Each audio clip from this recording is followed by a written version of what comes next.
Good morning. తెల్లవారిందండి. శుభోదయం. మేలుకున్నారా? రండి మరి యేసయ్య మాటలు విందాం. చిన్న ప్రార్థన. పరిశుద్ధుడా, నీకు వందనములయ్యా. ఎంతగా మమ్మల్ని ప్రేమిస్తున్నావయ్యా, ఎంతగా మమ్మల్ని దీవిస్తున్నావయ్యా, కాపాడుతున్నావయ్యా. కృతజ్ఞత దయచేయము. ప్రతిదినము ఒక వరంగా మాకు ఇస్తున్నావు. దినమంతా నిన్ను స్తుతించే దీవెన దయచేయము. నీ మాటలు మాకు అనుగ్రహించమని క్రీస్తు నామంలో అడుగుచున్నాను తండ్రి. ఆమేన్. రాత్రి బాగా పడుకున్నారా అండి? శుభ్రంగా నిద్రపోయారా? ఆ నిద్ర పట్టలేదా? కలలో నిద్రపోయారా? కలలు వస్తున్నాయా? ఏం కలలు వస్తున్నాయి అంటారు చాలామంది.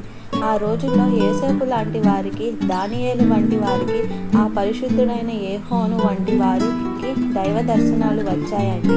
కానీ ఈ రోజుల్లో మనుషులకి లోకంతో బుర్ర అంతా నింపుకొని పడుకుంటే అధికమైన పనుల వల్ల స్వప్నం పుట్టిన ఉందండి. రోజంతా నువ్వు ఏం చేస్తుంటావో కూడా కలలో కూడా అదే చేస్తున్నట్టు అనిపిస్తుంటుంది. కానీ ధ్యానిస్తే దేవుని దర్శనాలు వస్తాయి. యోసేపుకు దేవుని దర్శనాలు వచ్చాయి. కలలో దేవుడు తన ప్రణాళికలను బయలుపరిచాడు. కలలు నమ్మటం కంటే ప్రభువు వాక్యాన్ని నమ్మటం మనకు ఎంతో మేలండి. అప్పుడు ఇన్ని రోజుల నుంచి మీరు వాక్యం వింటున్నారు కదా, మరి మీరు ఒక నిర్ణయంలోనికి వచ్చారా? ప్రభువుకి మీ జీవితాన్ని సంపూర్ణంగా సమర్పించుకున్నారా, లేక వినటంతోటే సరిపెట్టుకుంటున్నారా? నిన్న మాటలు హృదయంలో భద్రపరుచుకొని విశ్వసిస్తున్నారా? ఒక తీర్మానం చేసుకున్నారా?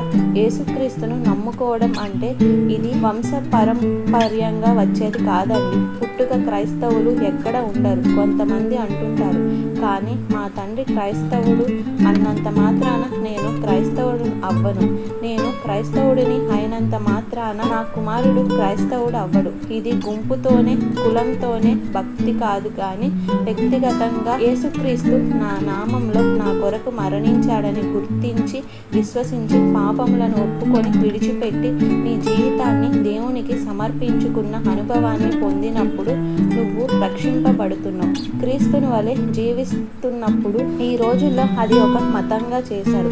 బైబిల్లో చదివితే దేవునికి కుమారులు కుమార్తెలే ఉన్నారు, రెండు లేరండి. అంటే నీవు విశ్వసించావు కాబట్టి నీ కుమారులు ఆటోమేటిక్గా దేవునికి మనవలు అవ్వరు. నువ్వు ప్రభువుని అంగీకరిస్తే నువ్వు ఆయన బిడ్డని, నీ బిడ్డ ఆయన బిడ్డ. అలాగే ప్రతి ఒక్కరూ నీవు ప్రభువును నీ సొంత రక్షకుడిగా అంగీకరించాలి. మరి అంగీకరించారా? అమ్మ చెప్పిందనో, నాన్న చెప్పాడనో, పాస్టర్ చెప్పిందనో కాదండి. యెహోవా ఉత్తముడని రుచి చూచి అని బైబిల్ చెప్పింది. దేవునికి నీ జీవితాన్ని అప్పగించాలి. నీకు సందేహాలు ఉంటే తెలుసుకో. దేవునితో మనుషులను అడిగితే నీకు సమాధానం దొరకదండి. దేవుని దగ్గర మోకాళ్ళి ప్రార్థిస్తే పరిశుద్ధాత్ముడు నీకు నీ స్థితిని తెలియజేస్తాడు. రాజులు మొదటి గ్రంథంలో 18వ అధ్యాయం 21వ వచనంలో ఒక మాట ఉంది, చదువుతున్నాను. ఎన్నాళ్ళు మట్టుకు మీరు రెండు తలంపుల మధ్య తడబడుచుందురు? ఏలియా అనే ప్రవక్త ఇశ్రాయేలు జనాంగం దగ్గరకు వచ్చి, ఎన్నాళ్ళ మట్టుకు మీరు రెండు తలంపుల మధ్య తడబడుతూ ఉందురు? రెండు తలంపుల మధ్య తడబడుతుంటారు. యెహోవా దేవుడైతే ఆయన్ని అనుసరించండి, బయలు దేవుడైతే వానిని అనుసరించండి అని చేయగా, ఎంతకాలం రెండు తలంపులు?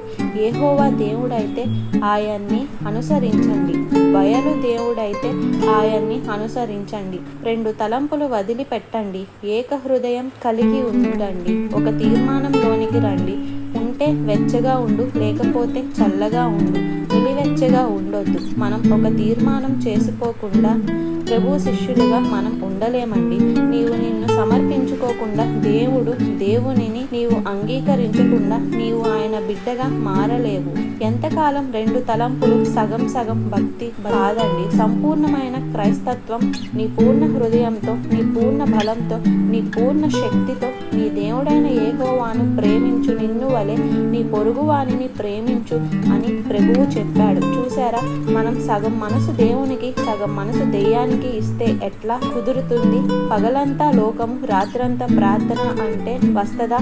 ఆదివారం దేవుని మందిరంలో ఉంటాను, సోమవారం నుంచి శనివారం వరకు నాకు ఇష్టం వచ్చినట్టు ఉంటాను అంటే నువ్వు ఎలా భక్తుడు అవుతావు? క్రీస్తు నిన్ను అంగీకరిస్తాడా? యేసును వెంబడించే భక్తి ఆదివారపు కాదు, అప్పుడప్పుడు వచ్చే భక్తి కాదు. పండగలకు వచ్చే భక్తి కాదు కానీ 24/7 గంటలు దేవునితో సహవాసం కలిగి ఉండటం. దుష్ట ఆలోచనల చొప్పున నడవక, పాపుల మార్గమును నిలువక, అపహాసకులకు చిక్కకుండా ఎవరి ఆలోచనలు తీసుకుంటున్నావు? దుష్టుల ఆలోచనలు తీసుకుంటున్నావా? నడుస్తూ నేను దేవుని బిడ్డను, ఆగకుండా నా ఆలోచన అడగకుండానే వాళ్ళు చేశారు అందుకే నష్టపోయాను అంటున్నావా? ప్రభు ఎవరెవరితో ఎవరు చెప్పింది పెడితే అది వినేస్తే నీకు ఏమైపోతావు?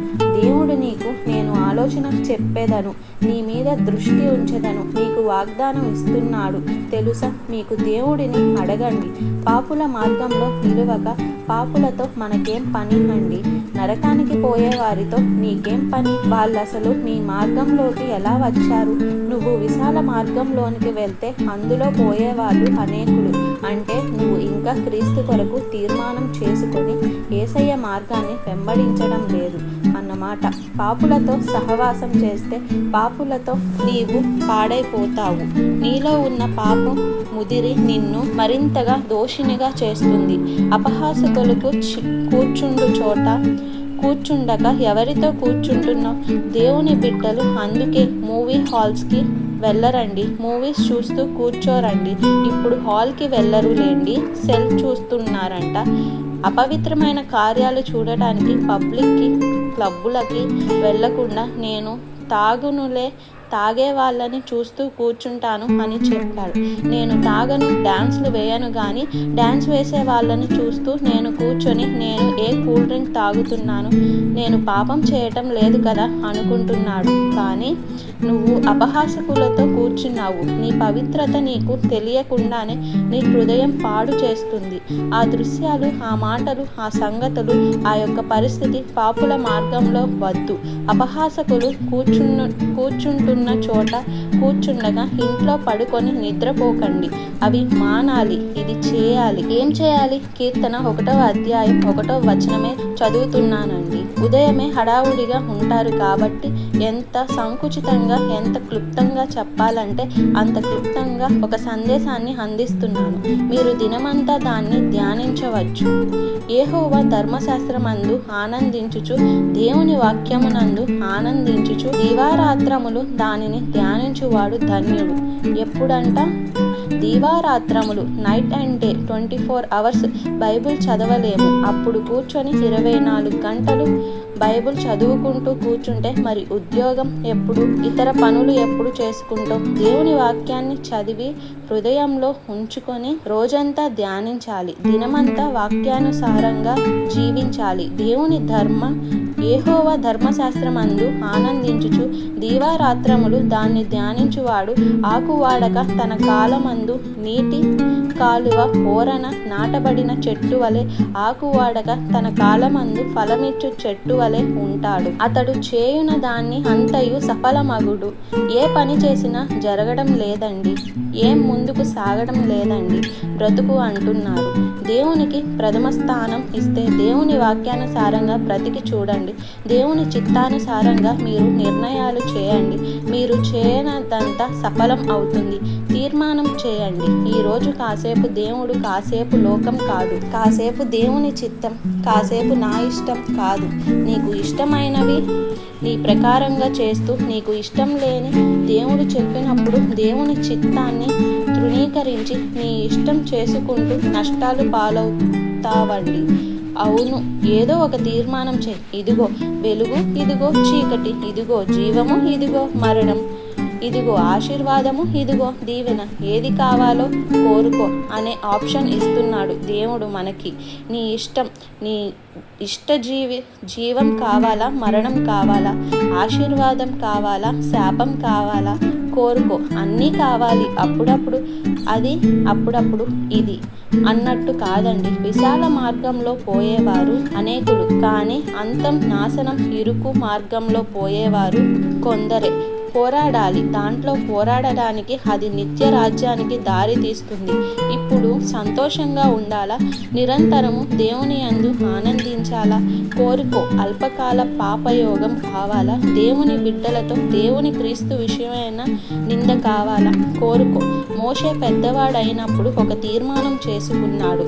అంత మాత్రాన కాదు, కానీ తన అంతటిలో పెద్దవాడైనప్పుడు ఐగుప్తు ధనము కంటే క్రీస్తు విషయమైన నింద గొప్ప భాగ్యమును ఎంచుకొని అల్పకాల పాప భోగములను అనుభవించుట కంటే దేవుని బిడ్డలతో పాటు శ్రమ అనుభవించడం మేలని నమ్మి ప్రభువుకు తనను తాను అప్పగించుకున్నాడు. గొప్ప దైవజనుడిగా పరలోకపు శక్తిని భూలోకానికి చూపించగలిగిన వ్యక్తిగా దేవుని చేతుల్లో వాడబడ్డాడు. ఇంచుమించు 20 లక్షల మంది జనాన్ని 40 సంవత్సరాలు అద్భుత ఆశ్చర్య కార్యాలు జరిగిస్తూ ఆ అరణ్యంలో నడిపించగలిగాడు. దేవుడు సమర్పించుకున్న వ్యక్తిని దేవుడు వాడుకుంటాడు. దేవుడు దీవిస్తాడు. తన పరలోకపు శక్తిని ఆయనకు అర్పించుకున్న వారికి ఇచ్చి ఈ లోకానికి దాన్ని ప్రభావం చేయడానికి వాడుకుంటాడు. ఎవరికి ఒకవైపు సాతాను, ఒకవైపు ప్రభువు నిన్ను పిలుస్తున్నాడు. అపవాది మాయలు మంత్రాలు చూపిస్తున్నాడు. భూలోకంలో సంపదలు చూపిస్తున్నాడు. మేడమిద్దెలు చూపిస్తున్నాడు. డబ్బును చూపిస్తున్నారు. అల్పకాల పాప భోగం అంటారు. ఆ తాగినోడికి ఎంతసేపు ఉంది సంతోషం? ఆ వ్యభిచారం చేసి ఇంతింత నీచమైన కార్యాలకు తెగజారిపోతున్నారే, ఎంతసేపు వారు ఆ యొక్క సుఖాన్ని అనుభవించారు? Maybe few minutes. దానివల్ల వారి నిందలు, వారి శిక్షలు, వారి పరిస్థితి, వారి జీవితం నాశనం చేసుకుంటున్నారు. అది కావాలా? దేవుడు ఇచ్చే శాశ్వతమైన పరలోక రాజ్యం కావాలా? అక్కడ ఏడ్పు లేదు, దుఃఖము లేదు, కన్నీరు లేదు, ఆకలి లేదు, దప్పిక లేదు. అక్కడ చీకటి లేదు. అది వెలుగుమయం. ఆయన ఆలయములో దివారాత్రాలు యేసుతో పాటు ఉండే భాగ్యాన్ని మనకి ఇవ్వటానికి మీకు నివాస స్థలములో సిద్ధపరచి మరలా వచ్చి ప్రభువు అతి త్వరలో రాబోతున్నాడు. నువ్వు కోరుకుంటే క్రీస్తును ఈ రోజున ఆయన్ని ఎదుర్కొనగలుగుతావు. ఈ రోజు నీవు క్రీస్తును తునీకరిస్తే ఆయన ఎవరో నీకు తెలియదు కనుక నీవు ఎవరో ఆయన పట్టుకొని ఏడుస్తాడంట. ప్రభువు వచ్చినప్పుడు మహిమ శరీరాన్ని పొంది మధ్యాకాశంలోకి భాగ్యము భాగస్థులుగా ఉండాలని మనం కోరుకుందాం.